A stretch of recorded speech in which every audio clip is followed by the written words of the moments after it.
बंधुओं एवं श्रद्धाशील बहनों, भगवती सूत्र की चर्चा चल रही है। भगवती सूत्र बड़ा विशाल शास्त्र है। इसमें बहुत सारी चर्चाएं हैं। जिज्ञासुओं ने भगवान महावीर से जो जिज्ञासाएं पूछी, प्रश्न पूछे और भगवान ने जो समाधान दिए, उनका यह विशाल संकलन है। अब जो हम चर्चा कर रहे हैं वह चर्चा है भगवान पार्श्वनाथ के एक साधु ने। साधु तो अनेक रहे होंगे, लेकिन जो बात कहेगा, प्रश्न कहेगा,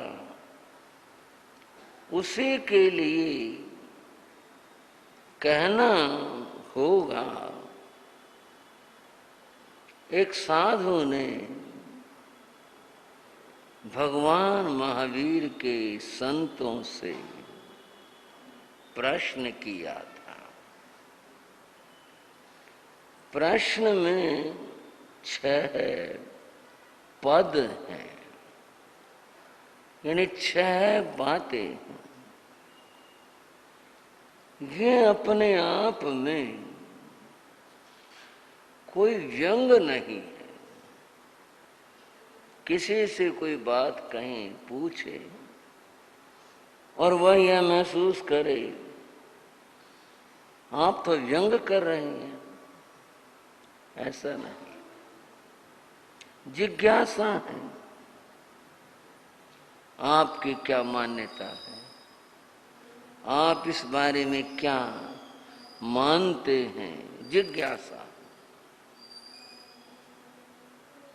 उन साधु का नाम था कालस्य वेशी पुत्र अणगार। क्या नाम था?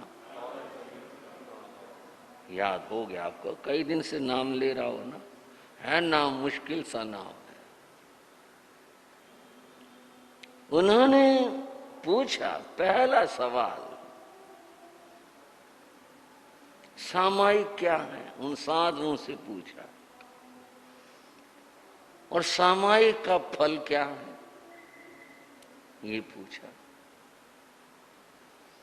फिर दूसरी बात पूछी, प्रत्याख्यान क्या है, जिसको हम पचखान कहते हैं, नियम और प्रतिज्ञा कहते हैं। इसके बारे में पूछा।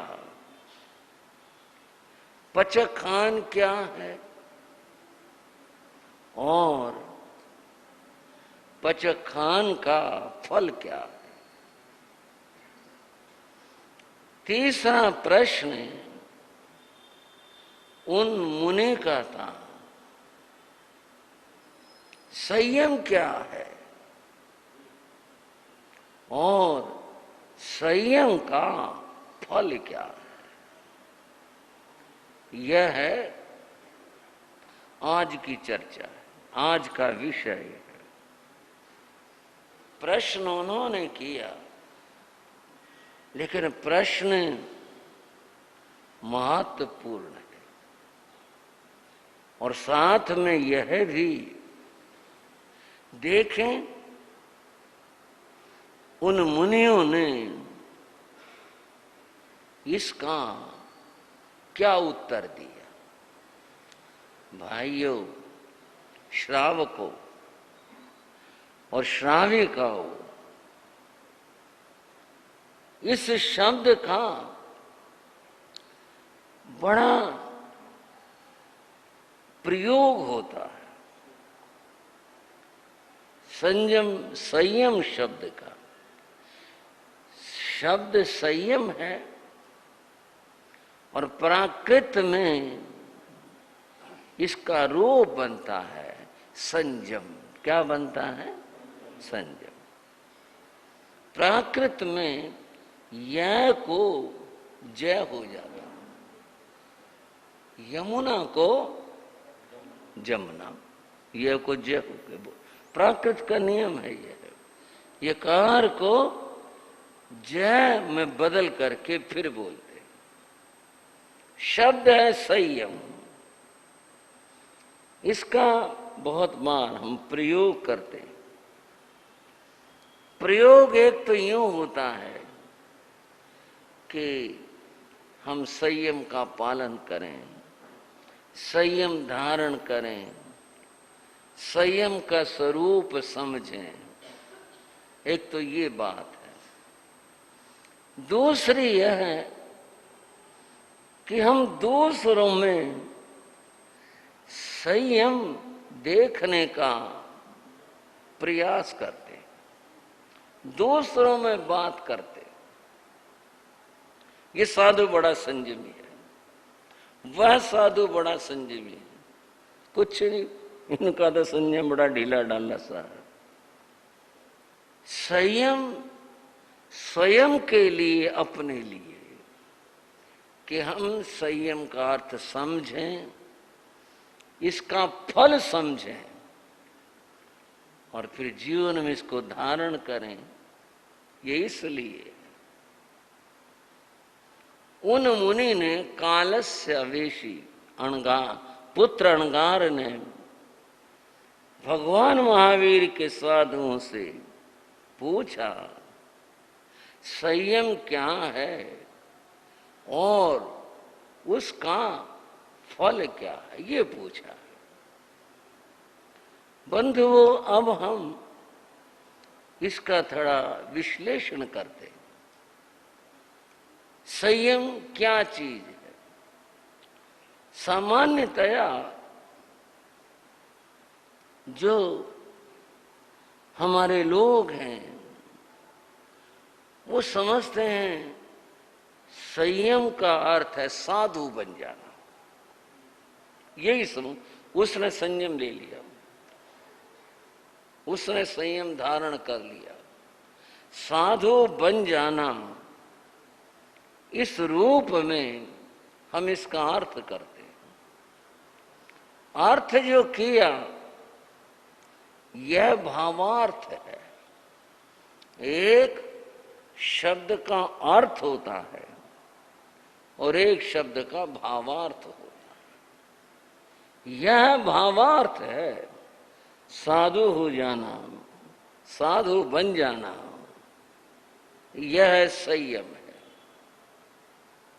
संयम शब्द का जो अपना अर्थ है वो जरा समझ लो, और मैं उम्मीद करता हूं आप स्वाध्याय वाले श्रावक हो, जानकार श्रावक हो। थोड़ी आपकी निगाह और दृष्टि में बात आई, इसलिए मैं इस बात पर बल दे करके कह रहा हूं। इसके अर्थ को समझो। संयम शब्द बना है सम उपसर्ग पूर्वक। पहले इसमें है सम। सम का अर्थ है सम्यक प्रकार से, सही तरह से।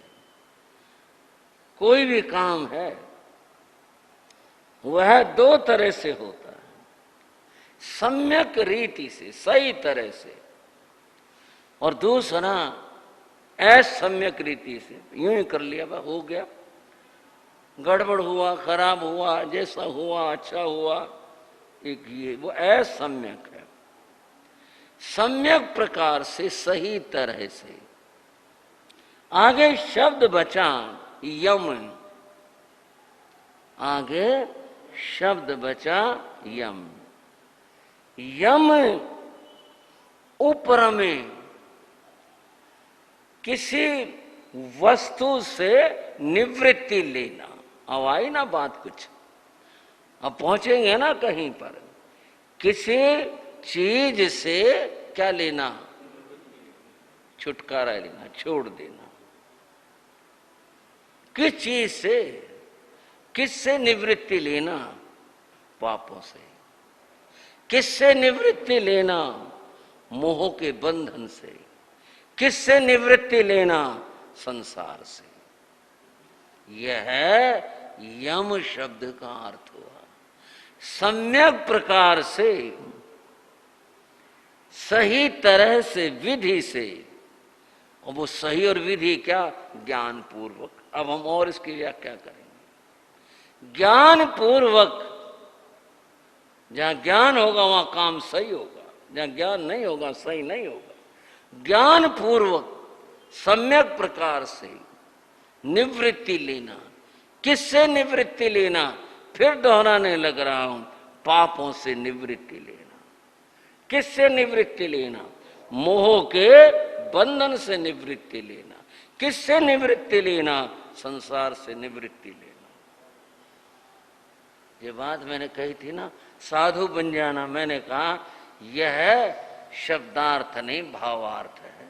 भावार्थ तो ठीक था, लेकिन शब्दार्थ ये है जो मैंने अभी आपके सामने प्रस्तुत किया। यह शब्दार्थ है। संयम का अर्थ है ज्ञान पूर्वक सम्यक प्रकार से, सही तरह से निवृत्ति लेना। यह संयम का अर्थ है। बंधुओं, अब इसमें जो बात कही गई, पापों से निवृत्ति लेना, आप याद रखेंगे, स्मरण रखेंगे।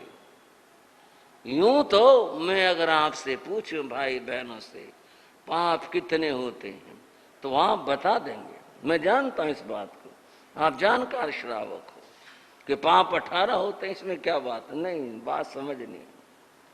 मूल पाप 5 होते हैं। जो मूल हैं वे पाप 5 होते हैं।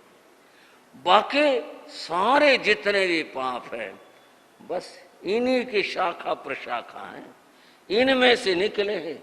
इन्हीं के पत्ते हैं, इन्हीं के कांटे, इन्हीं से निकला सब कुछ जो कुछ है। मूल जो पाप हैं वे 5 हैं। सबसे पहला पाप हिंसा करना, सबसे पहला पाप है हिंसा करना। दूसरा पाप है बंधुओं झूठ बोलना। तीसरा पाप है चोरी करना। चौथा पाप है दुराचार। और पांचवा जो पाप है वह है लोभ। ये 5 पाप हैं जो मूल हैं। मैंने भी कहा बाकी सारे इनकी शाखा प्रशाखा, इनके पत्ते कांटे, इनका ये सारा विस्तार, जो मूल पाप हैं वे 5 हैं। और अगर इस बात को हम थोड़ा सा और विस्तार दे लें तो यूं कहेंगे दुनिया में मूलतः ये 5 ही बुराई है। दुनिया में, संसार में ये 5 बुराई है। अगर ये 5 बुराई कोई व्यक्ति अपने जीवन से दूर कर दे तो उसके तो जीवन में संयम आ गया। कोई व्यक्ति हो, गृहस्थ हो, साधु हो, आप कहोगे वो गृहस्थ रह कहां जाएगा, साधु हो जाएगा। आप जरा सा समझ लो मेरी बात को। अणुव्रत भी व्रत हैं और महाव्रत भी व्रत है। एक गृहस्थ के हैं और एक साधु के हैं।